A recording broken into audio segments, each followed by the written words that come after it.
a roll call, soldier.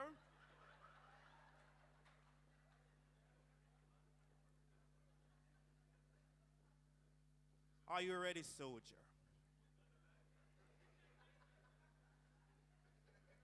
See here, sir, when I call your name, roll call, Holness, yes, Jarrett, yes, Reed, yes, Rattray, Phillips, yes, Brown, yes, are you in the revolution race?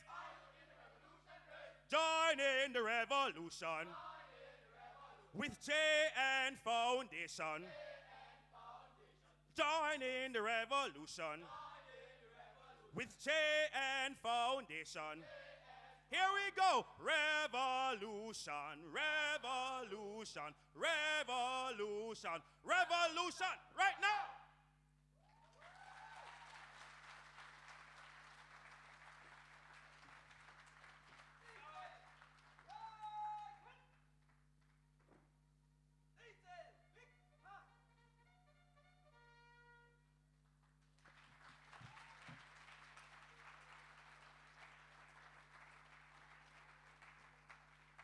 Are you ready for the revolution?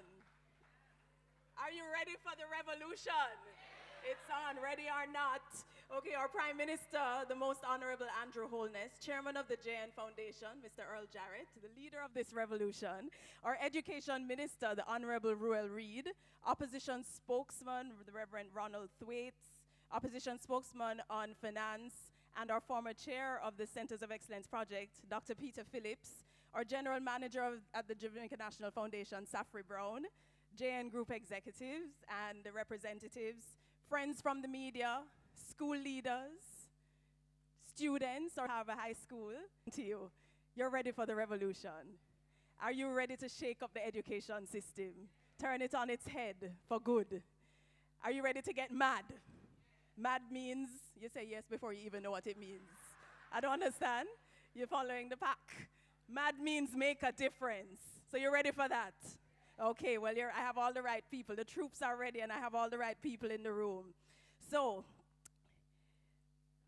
today, we're feeling militant. The JN Foundation, along with our Ministry of Education partners, are charged because we recognize that there is an urgency for us to get things right and get them right now. Not tomorrow, not the day after, but right now.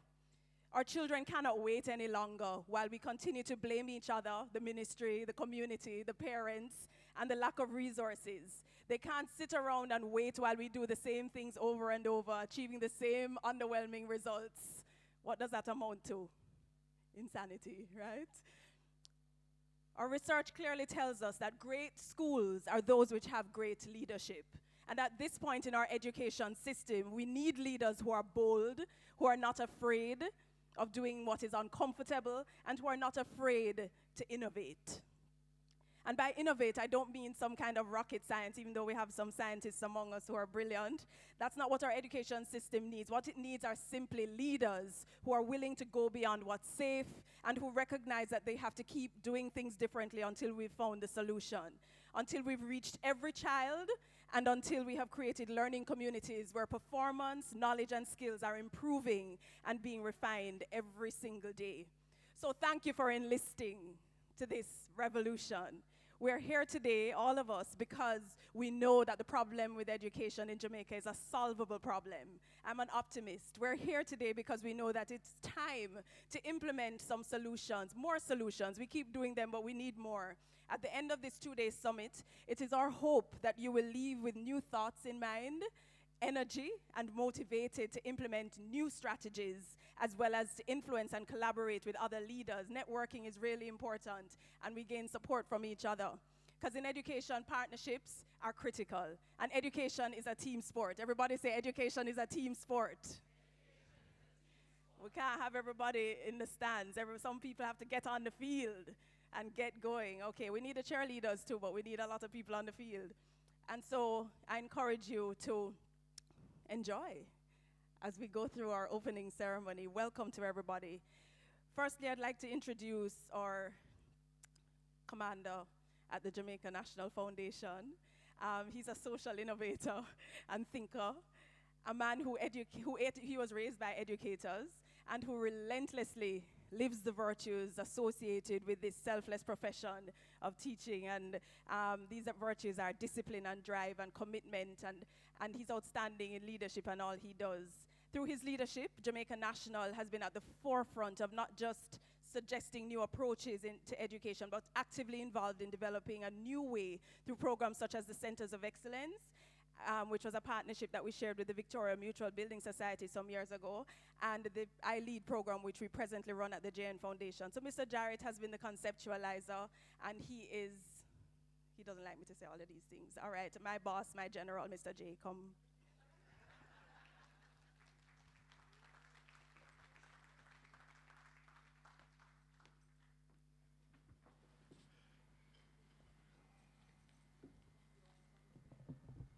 What's the purpose of this one?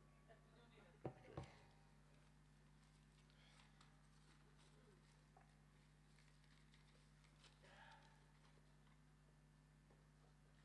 Thank you, our chair, Dr. Renee Rattray.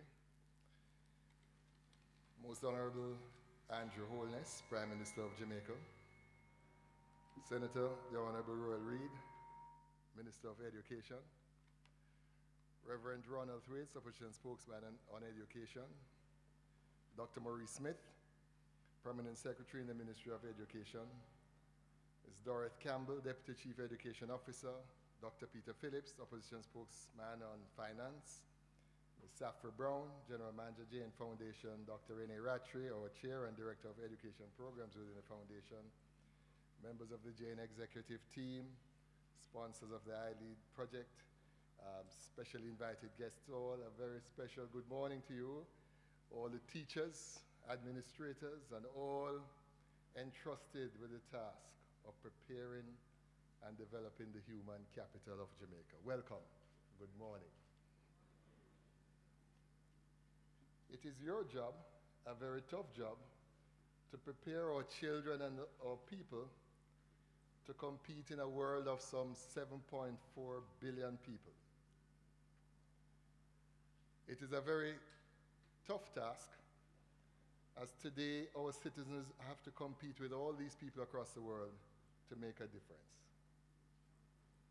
Today it is recognized that Jamaica cannot compete and cannot grow with a focus on the old industries, the old banana, the sugar, the minerals, or that are found on the ground or under the ground. It is now recognized that our future, our very existence, will be determined by our people, who will use their skills and their creativity to produce and earn for themselves and for our country. In 2008, inspired by a report done by Dr. Ralph Thompson on the performance of non-traditional high schools and rural high schools, that highlighted that at the time, 30% of primary school leavers were illiterate, and only 20% of secondary school graduates had the prerequisite qualification for meaningful employment or for post-secondary programs. Jamaica National and Victoria Mutual Building Society decided to cooperate to tackle the education performance issue in Jamaica, and in particular in rural and non-traditional high schools under the project that Renee described called the Centers of Excellence Project. The project was a partnership with the Ministry of Education, then Minister Andrew Holness, chaired and actually created by Dr. Peter Phillips, who was then in opposition. The project sought to ensure that education was never a tool for political jostle. And both gentlemen and the ministry agreed that we would cooperate to see how we could make a difference in Jamaica. The project was a success after an investment of around 100 million, but it was not the money really that made a difference.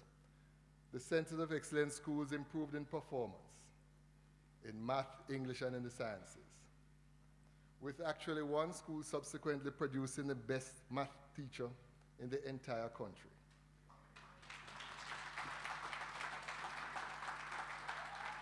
and that was Godfrey Stewart.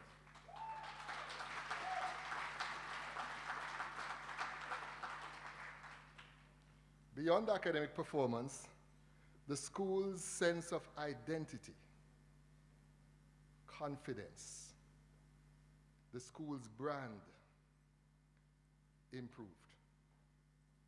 The communities became more engaged, and parents took a greater interest in the schools.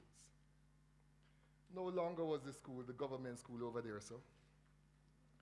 Now the community embraced the school as a point of excellence and success within the communities. I can recall Mile Gully High School and its significant transformation to the creation of a brand of food products called Gully Pride, to add in sixth form to their school program, to performing at the National Athletics competition.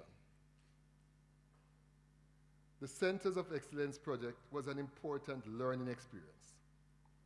In that when we got into the project, some schools just simply said, send us a bus or send us some dollars and get out of here. But we learned that it was heavily about leadership and accountability, and that these were important ingredients if we're going to change the inequality